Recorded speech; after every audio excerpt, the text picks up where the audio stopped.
Бүгүнкү темабыз түрү өзгөрүлгөн жалбырактар. Жалбырак негизги функциясы бул деген фотосинтез процесси. Анан транспирация, башкача айтканда сууну буулантуу процесси. Анан дем алуу. Ушундай функцияларды жалбырак аткарат экен. Сүрөткө көңүл бурсаңар, баардык өсүмдүктөр мына кактусту көрүп атасыңар, кактустун түрлөрүн. Бул чычырканак, куурчакты көрүп атасыңар. Андан тышкары росянка өсүмдүгү, алоэ, роза. Булардын баарынын жалбырактары бар.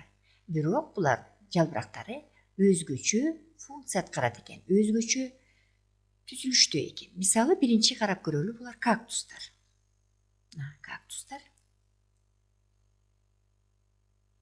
Суроо пайда болот. Жалбырагы кайсы болуп эсептелет? Жалбырагы мынакей, муреки жалбырактары.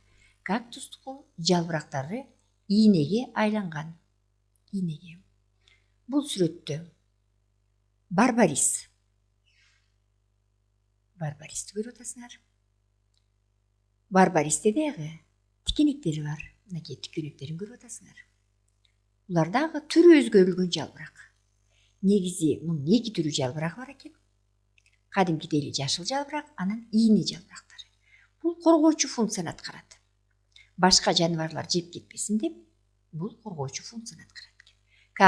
Кактустуку деле эки функцияны аткарат экен. Бул транспирация же башкача айтканда буулануу процесси аз жүрсүн, экинчиси коргоочу функция. Эми булчакты карап көрөлү. Булчактын дагы эки түр жалбырагы бар. Кадимкидей жалбырактар мынакей көрүп атасыңар. Анан дагы биринчи жалбырактары өзүнчө мурутчага айланган. Мынакей көрүп атасыңар. Мурутчага айланган. Бул дагы ыңгайлануунун бир түрү. Булчак. Ыңгайлануу. Мурутча. Эмнеге айланып кеттир биринчи жалбырактары? Мурутча. Барбаристики мында белгилеп кетели. Бул ийне. Коргоочу функцияны аткарат. Эми дагы бир өсүмдүктү карап чыгалы. Бул баарыбызга белгилүү дары өсүмдүк. Бул алоэ. Бул өсүмдүктүн жалбырагы аябай ширеге бай. Өзү калың болуп саналат. Бияка сууну өсүмдүк өзүнө запастап алат. Калың жалбырак деп кетели. Калың жалбырак. Андан тышкары өзүңөр көрүп атасыңар. Кадимкидей эле роза. Розанын кадимкидей жалбырактары бар. Көрүп атасыңар. Кадимкидей жалбырактары. Бул фотосинтез процессин аткарат, транспирацияны, анан дем алуу. Андан тышкары көрүп атасыңар. Табышмактуу, мурда айтып кеткендей, тикенектери бар мынакей. Тикенектерин көрүп атасыңар. Тикенек деп жазалы. Бул дагы албетте коргоочу функцияны аткарат. Башка жаныбарлар бул гүлдү жеп кетпесин деп. Эми дагы кызыктуу бул росянка өсүмдүгү. Росянка. Себеби бул эки жалбырагы, мына жалбырагы тамак сиңирүү системасында аткарат экен. Тамак сиңирүүнүн ролун. Бул илейишчек келген нерсе, зат бар бияка. Бияка чымын, чиркей жабышса, бияка кармалып калат, чапталып калат. Анан жалбырак өзүнчө кармап туруп сиңире баштайт. Бул өзүнчө ушундай кызыктуу өсүмдүк. Жазып коелу. Курт кумурска менен азыктанат.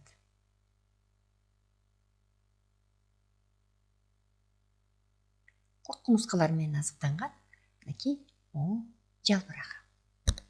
ушундай кызыктуу жалбырактар бар экен. Дагы белгилеп кеткендей, баарын системага келтирип алалы. Демек, түрү өзгөрүлгөн жалбырактар кандай болот экен? Түрү өзгөрүлгөн.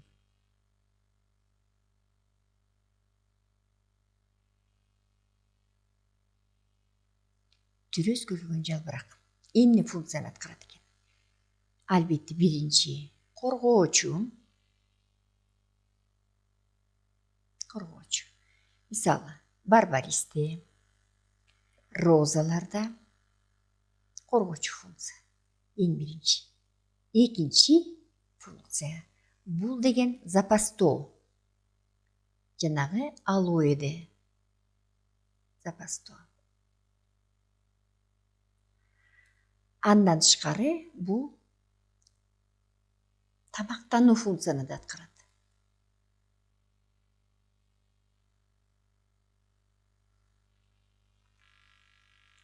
Анан буурчактыкын дагы өзүнчө бир башка терминин белгилеп кетели. Бул ыңгайлануу.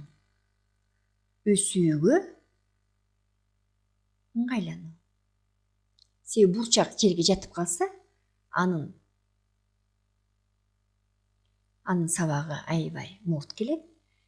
Башка нерсеге, бактаракка жармашып, же башка өсүмдүккө жармашып, өсүүгө, сеткага бул ушундай ыңгайланган. Ошондой эле кулпун айдыкы да бар, ушундай мурутчалары. Ал дагы түрү өзгөрүлгөн жалбырак. Дагы белгилеп кеткендей, муреки алоэн жакын туугандарын жазып коелу. Кайсылар дагы ушундай ыңгайланган. Булар бегония, бул үй өсүмдүгү, бегония, филодендрон,